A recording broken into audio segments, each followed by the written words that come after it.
ప్రతి వార్త ప్రజల పక్షం. ప్రజా జాగృతి తెలుగు దినపత్రిక. నమస్కారం, వార్తలకు స్వాగతం. ముందుగా ముఖ్యాంశాలు.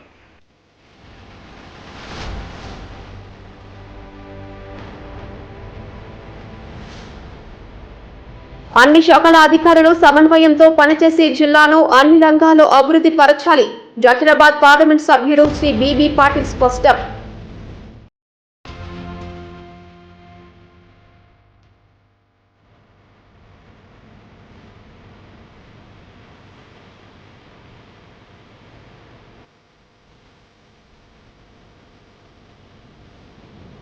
విద్యుత్ ఛార్జీల పెంపుపై పబ్లిక్ హియరింగ్. టీపీసీసీ అధ్యక్షుడు రేవంత్ రెడ్డి వివరణ.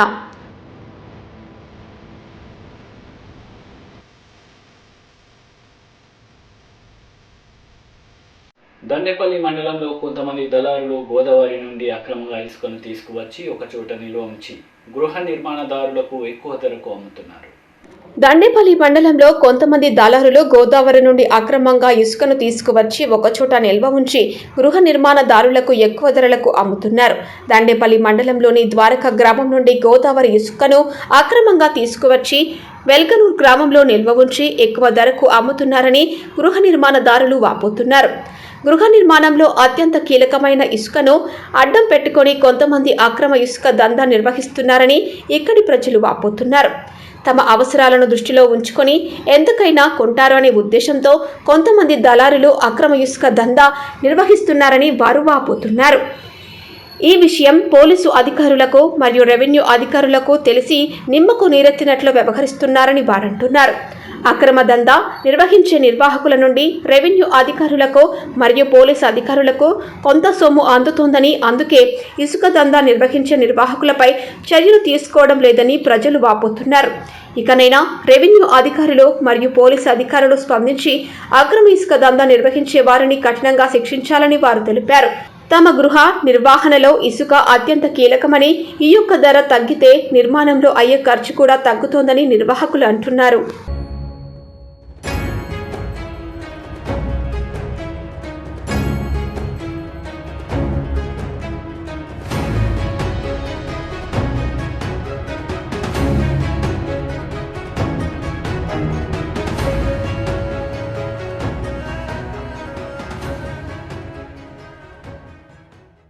సమన్వయంతో పనిచేసి జిల్లాను అన్ని రంగాల్లో అభివృద్ధి పరచాలని జహీరాబాద్ పార్లమెంట్ సభ్యుడు శ్రీ బిబి పాటిల్ అన్నారు. అన్ని శాఖల అధికారులు సమన్వయంతో పనిచేసి జిల్లాను అన్ని రంగాల్లో అభివృద్ధి పరచాలని జహీరాబాద్ పార్లమెంట్ సభ్యుడు శ్రీ బిబి పాటిల్ అన్నారు. శుక్రవారం జిల్లా సమీకృత కార్యాలయ సముదాయంలోని సమావేశ మందిరంలో ఏర్పాటు చేసిన జిల్లా అభివృద్ధి సమన్వయ పర్యవేక్షణ కమిటీ దిశ సమీక్ష సమావేశం ఎంపీ బిబి పాటిల్ అధ్యక్షతన జరిగింది. ఈ సందర్భంగా ఆయన మాట్లాడారు. భారతదేశంలో రూర్బన్ కార్యక్రమంలో కామారెడ్డి జిల్లాలోని జుక్కల్ నియోజకవర్గం ప్రథమ స్థానంలో నిలిచిందని తెలిపారు. జిల్లాలో గంజాయి మత్తు పదార్థాలను నిర్మూలించడానికి ప్రజా ప్రతినిధులు అధికారులు సమిష్టిగా కృషి చేయాలని సూచించారు. జిల్లా కలెక్టర్ శ్రీ జితేశ్వరి పాటిల్ మాట్లాడారు. కేంద్రీయ విద్యాలయం కోసం అద్దె భవనాన్ని వారం రోజుల్లో చూడాలని విద్యాశాఖ అధికారులకు సూచించారు. జిల్లాలో 525 వైకుంఠ ధామాలు పూర్తి చేసి వాడుకలోనికి తీసుకువచ్చామని చెప్పారు. 526 కంపోస్టు షెడ్లు ఉపయోగంలో ఉన్నాయని పేర్కొన్నారు. ఈ సమావేశంలో వివిధ శాఖల ద్వారా చేపట్టిన అభివృద్ధి కార్యక్రమాలపై సమీక్షించారు. విద్యుత్తు, వ్యవసాయం, విద్య, వైద్యం, ఉపాధి హామీ, పౌర సరఫరా, హౌసింగ్, ఐసిడిఎస్, ఆర్ఎండ్బి, పంచాయతీరాజ్, మిషన్ భగీరథ, ఆర్డబ్ల్యూఎస్ తదితర శాఖల పురోగతిని సమీక్షించారు. సమావేశంలో జిల్లా రెవెన్యూ అదనపు collector Chandramohan, DRDO Venkata Madhavarao, Kamareddy municipal chairperson Jahnavi, Banswada municipal chairman Gangadhar, Yellareddy municipal chairman Satyanarayana, ఎంపీపీలు, వివిధ శాఖల అధికారులు పాల్గొన్నారు.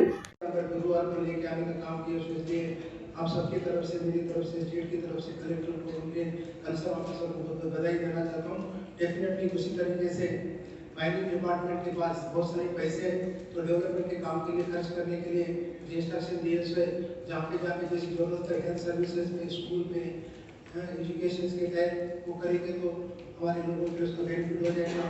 और हाउसिंग में बहुत ज़्यादा पुअर है तो हाउसिंग डिपार्टमेंट के लोगों ने कॉन्ट्रैक्टर को तैयार करके कॉन्ट्रैक्टरों को सपोर्ट करके जगह तो हमारी जरूरत है तो हमारे MLA हमारे जो जिला परिषद चेयरमैन है, जिला परिषद मेंबर्स है, उनका भी सपोर्ट है कि कलेक्टर के सहकारी से डबल बेडरूम जल्दी करेंगे तो आने वाले दिनों में भी उसका यूज हो जाएगा और वो काम जरूरी है। इसके साथ साथ खास करके ये मीटिंग में कुछ लोग नहीं आए, इसलिए तो मैं कलेक्टर साहब को DRPD DRDA को बताना चाहता हूँ कि उनको आप शोकांत नोटिस इश्यू कीजिए।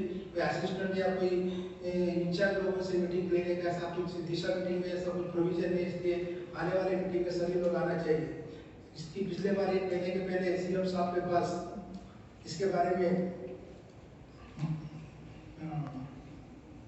गांजा प्लेइंग कार्ड के कंट्रोल करने के बारे में बहुत सारे स्ट्रिक्ट इंस्ट्रक्शंस पास किए, इसमें डेफिनेटली कंसर्न ऑफिसर आज यहाँ पे नहीं भी रहे तो उन लोगों ने पूरे डिस्ट्रिक्ट में एक प्रायोरिटी पे उसको सब्जेक्ट लेके करना चाहिए, क्योंकि इससे बहुत सारा नुकसान भी होगा, बहुत सारा लोगों को उससे परेशानी में झेलना पड़ेगा, तो फैमिली को नुकसान हो रहा है। इस तरीके से ये काम में होना चाहिए। उनके सरकार की मनीषा है, वो मनीषा के तहत सब लोगों ने काम करके उस एक्साइज में इस एक्साइज ऑफिसर्स को क्लियर कट इंस्ट्रक्शन दिए। सही गवर्नमेंट का एक सोच है, तो वो हिसाब से काम करना चाहिए। इस आज के इस मीटिंग में जो भी इश्यूज है कलेक्टर ने पूरे सुन लिए, हम लोगों ने सुन लिए, डेफिनेटली सभी सब्जेक्ट के कंसर्न ऑफिसर से उसके जवाब ले लेंगे और हमारे पॉलिटिकल लोगों को प्रोवाइड करके सब बताना चाहता हूँ। आने वाली मीटिंग में भी और डिटेल इसका उनको रिपोर्ट लेकर आने की मेरी तरफ से बताना चाहता हूँ। अब इनकम्प्लीट रिपोर्ट में मुझे कामर डिस्ट्रिक्ट में उसके जितने वर्क है उसकी डिटेल्स देंगे, तो वो सब वर्क कितना प्रोग्रेस कम है, कितना प्रोग्रेस ज़्यादा है, किसको एप्रिशिएट करने का, किसको इंस्ट्रक्शंस पास करने। మంచిర్యాల జిల్లా తాండూరు మండలం కిష్టపేట గ్రామ పంచాయతీలోని పల్లె ప్రకృతి వనంను గురువారం రాత్రి గుర్తు తెలియని వ్యక్తులు ధ్వంసం చేశారని కార్యదర్శి చంద్రమౌళి, సర్పంచ్ సార్ల పద్మ తెలిపారు.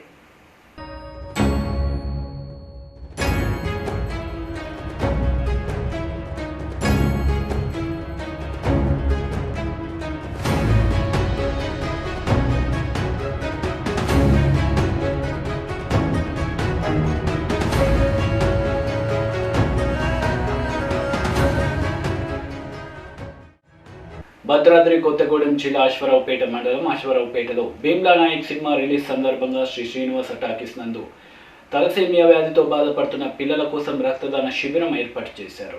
భద్రాద్రి కొత్తగూడెం జిల్లా అశ్వరావుపేట మండలం అశ్వరావుపేటలో భీమ్లా నాయక్ సినిమా రిలీజ్ సందర్భంగా శ్రీ శ్రీనివాస్ టాకీస్ యందు తలసేమియా వ్యాధితో బాధపడుతున్న పిల్లల కోసం రక్తదాన శిబిరం ఏర్పాటు చేయడం జరిగింది. ఈ సందర్భంగా రక్తదాన శిబిరం ఓపెనింగ్ కు అశ్వరావుపేట పట్టణ CI ఉపేంద్ర గారు చేతుల మీదుగా ఓపెనింగ్ చేశారు. ఈ సందర్భంగా పవన్ కళ్యాణ్ సేవా సమితి తరపున డేగల రాము, పవన్ కళ్యాణ్ ఫ్యాన్స్ తదితరులు పాల్గొనడం జరిగింది.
కేసీఆర్ అహంకార పాలనకు, నియంత పాలనకు అన్ని వర్గాల ప్రజలు, ఉద్యోగస్తులు, నిరుద్యోగులు, దళితులు, విద్యార్థులు ఎంతో మంది మోసపోతున్నారు కూడా. ఇంకనైనా ప్రజలు, ప్రతిపక్షాలు మేల్కోవాలని ఇలాంటి వారికి అండగా నిలవాలని తెలిపారు.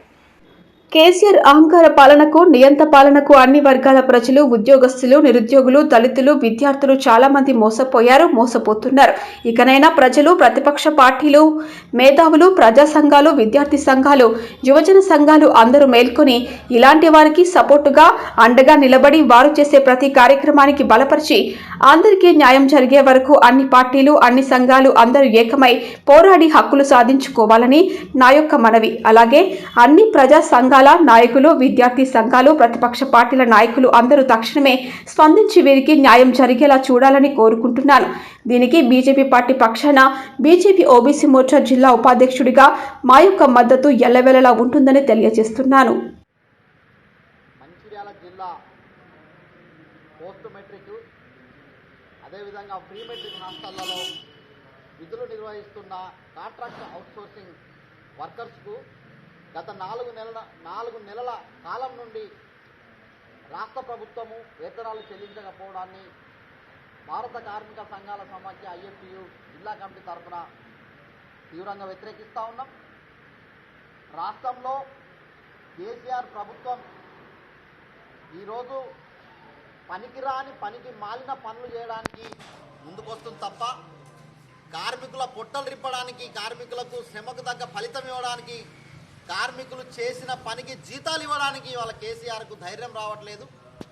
ఇప్పటి వరకు కూడా కంటిన్యూషన్ లెటరు లేక, బిల్లులు చేయక అధికారులంతా సతమతం అవుతున్నటువంటి పరిస్థితిలో కేసీఆర్ మొన్న బర్త్డే పేరుతోని కొన్ని కోట్లాది రూపాయలు దుర్వినియోగం చేయడం అనేది జరిగింది.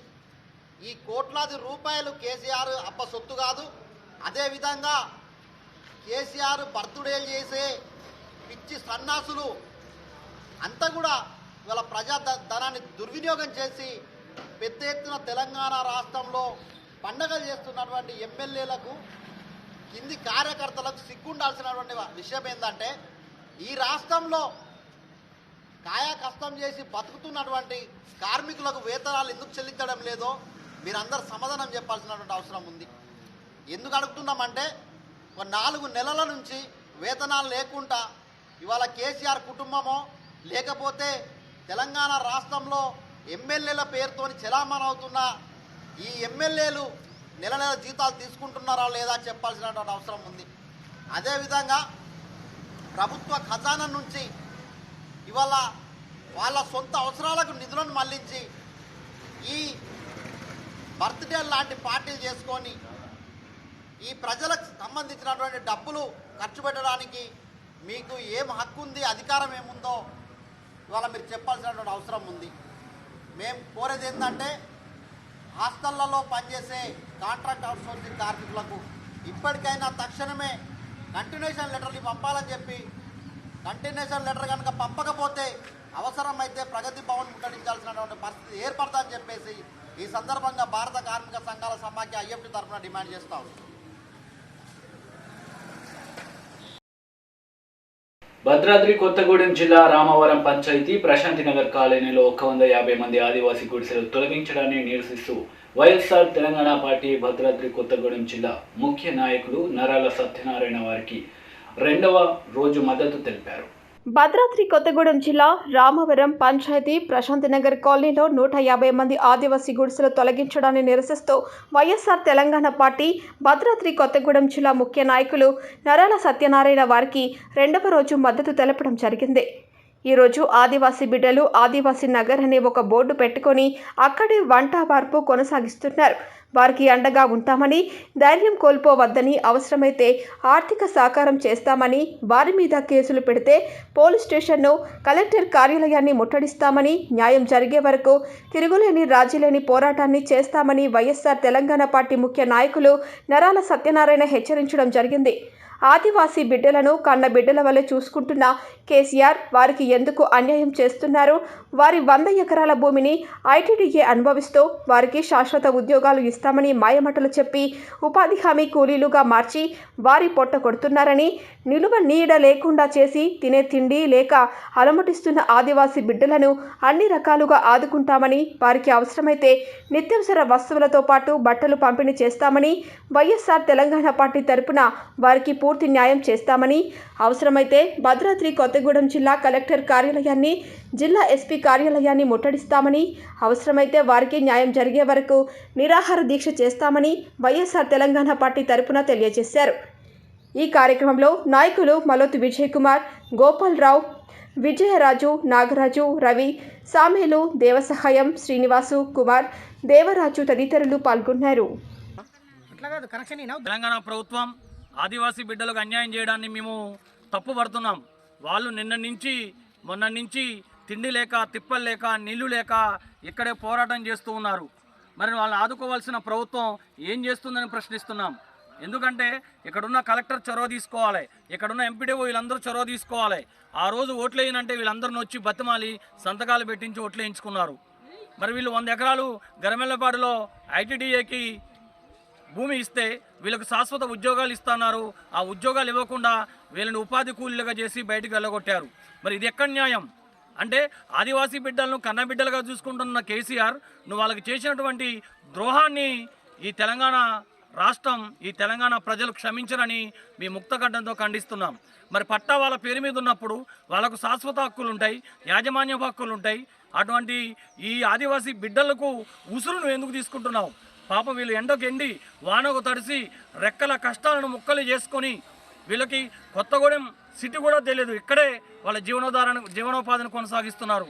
వాళ్ళ బిడ్డల్ని చదివించుకోలేని స్థితిలో ఉన్నారు, వాళ్ళ పూట గడవని స్థితిలో ఉన్నారు. వాళ్ళకి న్యాయం చేయాల్సిన మీరే ఈ అడవి బిడ్డల, ఆదివాసీ బిడ్డల యొక్క కడుపు కొడితే వాళ్ళు ఎవరికి చెప్పుకోవాలి? ప్రభుత్వ అధికారులు కానీ, పోలీసులు కానీ, కలెక్టర్ కానీ, ఈ రాష్ట్ర ప్రభుత్వం కానీ ఈ ఆదివాసీ బిడ్డల మీద కక్ష కడితే వైఎస్ఆర్టీపీ తరఫున క్షమించేది లేదు. కలెక్టరేట్ను ముట్టడిస్తాం, ఈ ఎస్పీ ఆఫీసును ముట్టడిస్తాం. ఈ ఆదివాసీ బిడ్డలకు న్యాయం జరిగే వరకు వైఎస్ఆర్టీపీ తిరుగులేని పోరాటం చేస్తుందని, వీళ్ళు ఎప్పుడు రమ్మన్నా అప్పుడు మేము పెద్ద సైన్యంతో వచ్చి ఈ ఆదివాసీ బిడ్డలకు అండగా ఉంటాం. వాళ్ళకు న్యాయం జరిగే వరకు మేము పోరాటం చేస్తాం. వెంకటపురం వాజేడు మండలంలో మాజీ మంత్రి తుమ్మల నాగేశ్వరరావు, మాజీ ఎంపీ పొంగులేటి శ్రీనివాసరెడ్డి పర్యటిస్తూ వారం రోజుల క్రితం ములుగు ఘట్టమ్మ వద్ద ములమల్పు వద్ద జరిగిన రోడ్డు ప్రమాదంలో మృతి చెందిన కుటుంబాలను పరామర్శించి వారికి ఆర్థిక సాయం చేశారు. వెంకటపురం వాజేడు మండలంలో మాజీ మంత్రి తుమ్మల నాగేశ్వరరావు, మాజీ ఎంపీ పొంగులేటి శ్రీనివాసరెడ్డి పర్యటిస్తూ వారం రోజుల క్రితం ములుగు ఘట్టమ్మ వద్ద మూలమల్పు వద్ద జరిగిన రోడ్డు ప్రమాదంలో మృతి చెందిన కుటుంబాలను పరామర్శించి వారికి ఆర్థిక సహాయం 2 కుటుంబాలకు 25,000 రూపాయల చొప్పున 50,000 చెక్కును అందజేశారు. వారి కుటుంబాలకు ప్రభుత్వం అండగా నిలిచి ఉంటుందని అన్నారు. ఈ కార్యక్రమంలో మాజీ ఎమ్మెల్సీ బాలసాని లక్ష్మీనారాయణ, చర్ల వ్యవసాయ market committee chairman Bodeboina Buchchayya, Vajedu మండల టీఆర్ఎస్ పార్టీ అధ్యక్షుడు పెనుమల్లు రామకృష్ణారెడ్డి, టీఆర్ఎస్ ప్రజా ప్రతినిధులు తదితరులు పాల్గొన్నారు.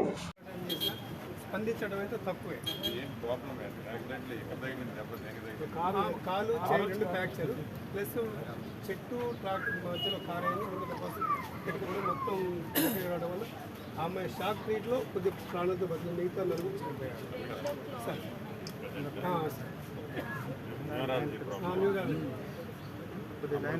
అమృత అవును సార్, అనుకుంటా అంతకుముందు ఎంజీఎం చేయించాం అక్కడ వీలు కాదు. తర్వాత అమృతాలకు మార్చి అక్కడ ట్రీట్మెంట్ చేసి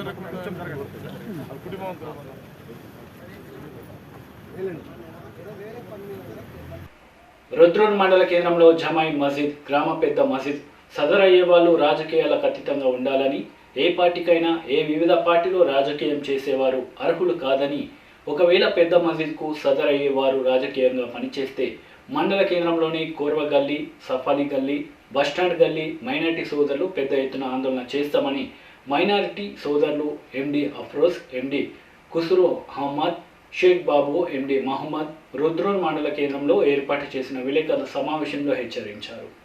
रुद्रपुर की जामिया मस्जिद के सदर अहमद हुसैन साहब आज मस्जिद से इस्तीफ़ा दे दिए, अपनी सदारत से भी इस्तीफ़ा दे दिए।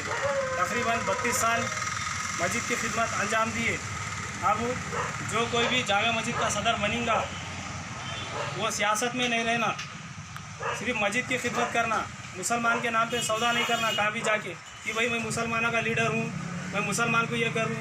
उन्हें सिर्फ मस्जिद का खादिम रहेगा, सदर बोल तो मस्जिद की खिदमत करना, दूसरा और काम कुछ नहीं करना, उन्हें सिर्फ मस्जिद के लिए अंजाम देना, मस्जिद की खिदमत करना। नहीं सुनना, इन लोगों की मस्जिद नहीं है, रुद्रू की सबकी मस्जिद है। వైద్యం చేసి బాగా చెప్పినట్టు మనం పంపిస్తాం. మీరు ఆలోచించుకొని చెప్పండి. ఇప్పుడు చెప్పిన ఆలోచించుకొని చెప్పండి. చెప్తే దాన్ని బట్టి నిర్ణయం తీసుకోండి. నా పరంగా అయితే నేను ఓపెన్ మీకు మంచి హాస్పిటల్ చేసి పెడతాను చెప్తా.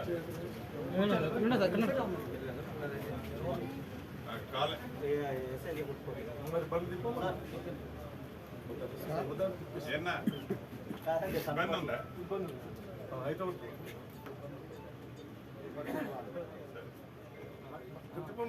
మళ్ళీ తిప్పేటమని అందరు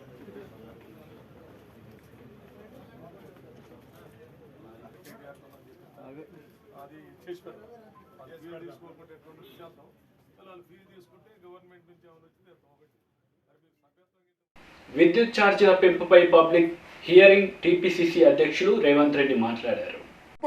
ఉత్పత్తి అయితే తెచ్చుకోవడానికి అవసరమైన విధానం ఏందనేది ఆలోచన చేయకపోవడమా, లేకపోతే జస్ట్ ఆడియన్స్ని ఆర్నమెంటల్ ఆర్గ్యుమెంట్తోనే ఆడియన్స్ని ఇంప్రెస్ చేయడానికి గవర్నమెంట్ చెప్పే విధానాలను వీళ్ళు బ్లైండ్గా ఫాలో అవ్వడం వల్ల ఇవాళ 261 కోట్ల రూపాయలు ఛత్తీస్గఢ్ నుంచి హైదరాబాద్ తెలంగాణకు తెచ్చుకోవాల్సిన విద్యుత్తుకు సంబంధించి పవర్ గ్రిడ్ కార్పొరేషన్ లిమిటెడ్ వీళ్ళ మీద మీరు మా దగ్గర స్లాట్ బుక్ చేసుకున్నారు, మీరు వాడుకోలేదు, నువ్వు వాడుకున్నావా వాడుకోలేదా నాకు అనవసరము, నాకు 261 కోట్ల రూపాయలు కట్టండి అని చెప్పి సెంట్రల్ రెగ్యులేటరీ కమిషన్ దగ్గర పోయి, ఎలక్ట్రిసిటీ కమిషన్ దగ్గర పోయి కేసు ఫైల్ చేసి వీళ్ళ మీద ఆర్డర్స్ తీసుకొని వచ్చింది. ఇవాళ వీళ్ళ ఆ డబ్బులు చెల్లించాల్సిన పరిస్థితి వచ్చింది. ఇట్లాంటి నిర్లక్ష్యం వల్ల, ఇట్లాంటి వీళ్ళ అంటే అసలు ఆలోచననే సరైన విధంగా లేకపోవడం వల్ల ఈ రకమైన భారం పడడంతో ఇవాళ ఈ అన్ని ఇట్లాంటివన్నిటిని తీసుకొచ్చి ఈరోజు వీళ్ళు సింపుల్గా కన్జ్యూమర్ నెట్ మీద వేసేసి కన్జ్యూమర్ని ఇక నీ ఇష్టం నువ్వు కట్టాల్సిందే అనే ఒక లైన్లోకి తీసుకొస్తున్నారు సార్. కాబట్టి దీంట్లో వీళ్ళు చేస్తున్న తప్పిదాలు, ఈ డిస్కామ్లకు వచ్చే నష్టానికి కారణం వినియోగదారులు కాదు. ఈ డిస్కామ్లు చెబుతున్న నష్టానికి కారణం రాష్ట్ర ప్రభుత్వం, ఈ అధికారులు, ఈ సంస్థలు ఈ అధికారులను మొత్తం ఈ రాష్ట్రంలో 1,54,91,171 వినియోగదారులు ఉన్నారు. ప్రత్యక్షంగా 6,831 కోట్ల రూపాయల ఛార్జీల భారం మోపాలని, పరోక్షంగా ఇంకొక 4,000 కోట్లు దాదాపుగా ఇంత పన్ను భారం వీళ్ళు వేయాలనుకుంటున్నారు సార్. ఈ పన్నుల్ని వీటిని తిరస్కరించాల్సిందిగా నేను చెప్తున్నాను. ఇదే కాకుండా సార్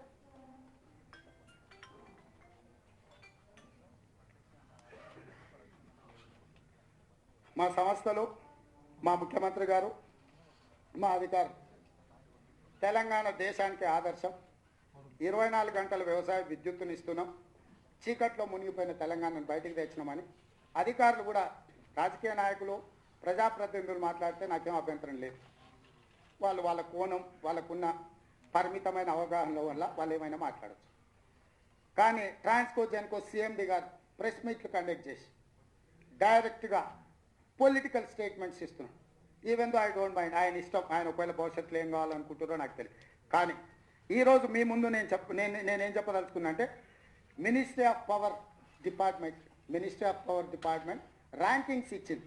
ఈ దేశంలో ఉన్న ర్యాంకింగ్స్ మొత్తం, ఈ దేశంలో ఉన్న డిస్కామ్లు 41, భారతదేశంలో ఉన్న మొత్తం డిస్కామ్లు 41 డిస్కామ్లు ఉన్నాయి ఈ దేశంలో. 41 డిస్కామ్లలో మన తెలంగాణ పరిస్థితి ఎక్కడున్నా సార్ అంటే, southern power distribution company of Telangana limited 23వ స్థానంలో ఉంది సార్. బి కేటగిరీ, ఒకప్పుడు ఇది ఏ కేటగిరీలో ఉండేది, A+ కేటగిరీకి వెళ్తుంది అనుకున్నది, బి కేటగిరీకి వచ్చింది 23వ స్థానం. అదేవిధంగా northern power distribution company of Telangana limited C+ కేటగిరీకి పోయి 33వ స్థానం ఉంది. అంటే 41 స్థానాలల్లో తెలంగాణ పరిస్థితి 33వ స్థానానికి దిగజారి C+ కేటగిరీకి అత్యంత దీనావస్థలో తెలంగాణ నార్థన్ పవర్ డిస్ట్రిబ్యూషన్ పరిస్థితి ఉన్నది. ఇంత దిగజారిన పరిస్థితిలో ఉండి B కేటగిరీ C+ కేటగిరీలో ఉన్న తెలంగాణ డిస్కామ్లు దేశానికి ఆదర్శం, దేశంలో మొదటి స్థానం ఉన్నాయని. ఈ రికార్డ్స్ ఏవి నేను సొంతంగా చెప్తలేను సార్, సెంట్రల్ మినిస్ట్రీ వాళ్ళు ఇచ్చిన ర్యాంకింగ్స్ ఇవి. ఇంత అధ్వానమైన పరిస్థితులు ఈ సంస్థలు ఉండి దీనికి కారణమైన అధికారుల మీద చర్యలు తీసుకోకుండా కారణమైన అధికారులను ఈ దేశానికి మేము ఆదర్శం నెంబర్ 1 స్థానంలో ఉన్నాం, మేము నెంబర్ 1గా ఉన్నామని చెప్పడం ద్వారా ఎవరిని మభ్యపెడుతున్నారు సార్? అంటే వినియోగదారు నుంచి వేల కోట్ల రూపాయలు వసూలు చేస్తే నెంబర్ 1 స్థానంలోకి వస్తారా? కాబట్టి ఈరోజు నార్థన్ డిస్ట్రిబ్యూషన్, సదరన్ డిస్ట్రిబ్యూషన్, 2 డిస్ట్రిబ్యూషన్లే తెలంగాణ మొత్తానికి విద్యుత్తును వినియోగదారులకు ఇచ్చేది. ఈ రెండింటిది 41 స్థానాలు ఉంటే ఒకటి 23, ఇంకొకటి 30, ఒకటి 23, రెండోది 33. ఇంత అధ్వానమైన పరిస్థితుల్లో ఉన్న ఈ సంస్థ ఈ అధ్వానమైన పరిస్థితి నుంచి బయటపడడానికి వినియోగదారులను బలివ్వాలని ఈరోజు ఈ ఛార్జీలను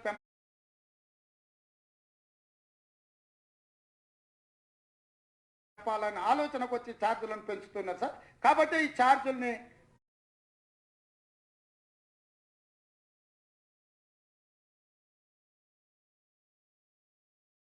మూడు నెలలకు మించిన బకాయిలు 7,270.42 కోట్లు ఉంది ఫిబ్రవరి 22 నాటికి. వీళ్ళు ఇందులో ఇప్పుడు ఇచ్చింది ఎంత అంటే 429.48 crores సార్. అంటే వీళ్ళు ఎక్కడ కూడా వీళ్ళ అప్పులకు వీళ్ళు కొనుగోలు చేస్తున్నది అంటున్న కట్టున్నది వీళ్ళ దగ్గర పరిస్థితి లేదు సార్. వీళ్ళు పూర్తిగా దివాలా తీసిపోయారు. అంటే పూర్తిగా దివాలా అంటే దివాలా అనే పదం కూడా వీళ్ళకి సరిపోదు, ఇంకా అక్కడికి ఉంది. మూడవది వీళ్ళు సోలార్ గురించి, నేషనల్ ఎనర్జీ గురించి పదే మాట్లాడుతుంటారు sir. Solar energy government, state government claim చేస్తుంది. మేము 15,000 మెగావాట్లకు పోయినాం, 16,000 మెగావాట్లకు పోయినాం. ఇన్స్టాల్డ్ కెపాసిటీ మాది చాలా పెరిగిపోయిందని. కానీ ఇన్స్టాల్డ్ కెపాసిటీ గవర్నమెంట్ దగ్గర ఉన్నది 6,485.3. ఇది 21-22 గవర్నమెంట్ ఇచ్చిన ఒప్పుకున్న అన్ని ప్రాజెక్టులు సార్ ఇక్కడ ఉన్నాయి. టోటల్గా తెలంగాణ రాష్ట్ర ప్రభుత్వ పరిధిలో ఉన్న థర్మల్ కావచ్చు, హైడల్ కావచ్చు, సోలార్ కావచ్చు, ఇవన్నీ కలిపితే వీళ్ళ కెపాసిటీ ఎంత అంటే 6,485.3 మెగావాట్లే. ఈరోజు 20,000, 15,000, 20,000 మెగావాట్ల కెపాసిటీ ఉందని చెప్పేది వీళ్ళ ఆస్తి కాదు, వీళ్ళకి సంబంధము లేదు. ప్రైవేట్లో ఎవడో పెట్టుబడిదారుడు పెట్టుకొని వాడు సంస్థను నిర్మించుకొని వాడు వీళ్ళకి విద్యుత్ అమ్మడానికి వచ్చినప్పుడు వీళ్ళు అత్యధికంగా ధరలు పెట్టుకొని వీళ్ళ ఖాతాలు రాసుకుంటారు.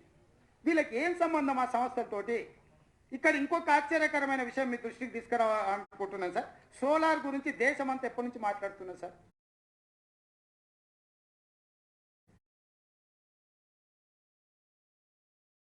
మనం చర్చించుకున్నాం, మన అందరం కూడా ఆమోదించినాం. మా పెద్దలు గౌరవనీయులు ముఖ్యమంత్రి గారు ఎన్నోసార్లు వారి విజ్ఞతతోని, వారి విజ్ఞానంతో మాకందరికీ అవగాహన గుళికలు ఎన్నోసార్లు అందించారు. కానీ తెలంగాణ రాష్ట్ర ప్రభుత్వం యొక్క సోలార్ ఇన్స్టాల్డ్ కెపాసిటీ ఎంతనో తెలుసా sir? 1 megawatt, 1 single megawatt Telangana capacity. Telangana state government capacity 1 megawatt in solar power.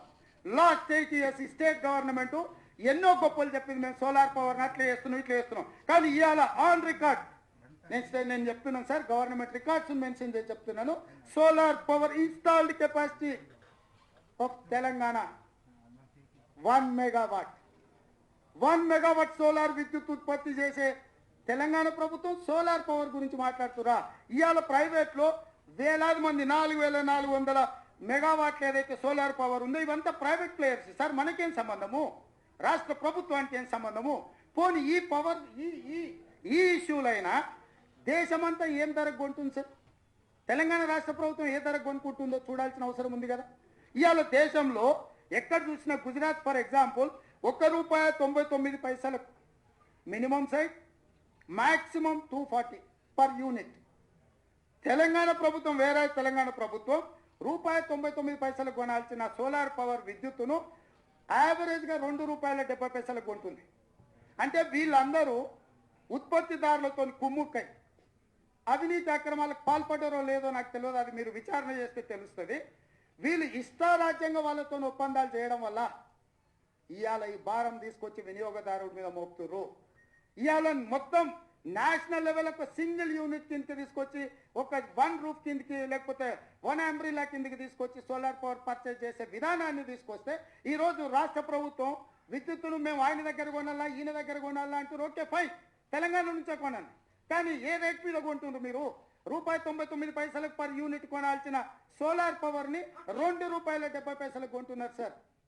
అంటే 71 పైసా అదనంగా పర్ యూనిట్ పే చేయడం ద్వారా ఈ భారాన్ని తీసుకొచ్చి వినియోగదారుల మీద మోపి ఇవాళ వినియోగదారులను పీల్చి పిప్పి చేసే పని సంస్థలు చేస్తున్నాయి. కాబట్టే ఈ ప్రతిపాదనలని మీరు కంప్లీట్గా తిరస్కరించాలని నేను అడుగుతున్నాను సార్. అదేవిధంగా సార్, సంస్థ యొక్క నిర్మాణము వాటి బాధ్యత వీటికి సంబంధించి కూడా మనం చర్చించుకోవాల్సిన అవసరం ఉంది సార్. మేము దేశానికి నెంబర్ 1 ఆదర్శం అంటున్నాం, నాకేం అభ్యంతరం లేదు సార్. వాళ్ళ దేశంలో నెంబర్ 1 అని చెప్పుకొని వీళ్ళ ప్రపంచానికి కూడా మేము గొప్పగా ఆదర్శంగా ఉన్నామంటే కూడా నేనేం అనుకోను సార్. కానీ నేను ఒకటే అడుగుతున్నాను సార్, వీళ్ళ నిర్వహణలో ఎంతమంది చచ్చిపోతున్నారు ప్రతి సంవత్సరం సార్? సరళీకృత విధానాలు తీసుకొచ్చిన తర్వాత ఉదయ స్కీమ్లో వీళ్ళు చేరినప్పుడు పెట్టిన నిబంధనల ప్రకారం డొమెస్టిక్ అంటే అగ్రికల్చర్ లైన్స్ని కంప్లీట్గా సపరేట్ చేయండి, డొమెస్టిక్ లైన్లను కంప్లీట్గా సపరేట్ చేయండి అనే కండిషన్ పెట్టింది. అంటే ఈరోజు ఒక గ్రామానికి సరఫరా చేసే విద్యుత్కు గ్రామానికి ఇవ్వాల్సిన సబ్స్టేషన్లు ప్రత్యేకంగా ఉండాలి, వ్యవసాయానికి ఇతర వాటికి సరఫరా చేసే సబ్స్టేషన్లు సపరేట్గా ఉండాలి. వార్తలు ముగించే ముందు ముఖ్యాంశాలు మరోసారి.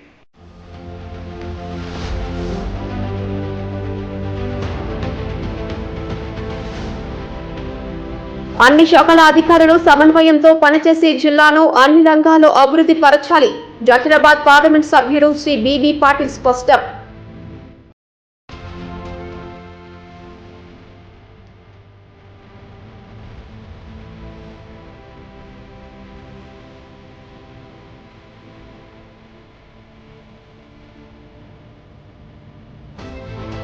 విద్యుత్ ఛార్జీల పెంపుపై పబ్లిక్ హియరింగ్, టీపీసీసీ అధ్యక్షుడు రేవంత్ రెడ్డి వివరణ.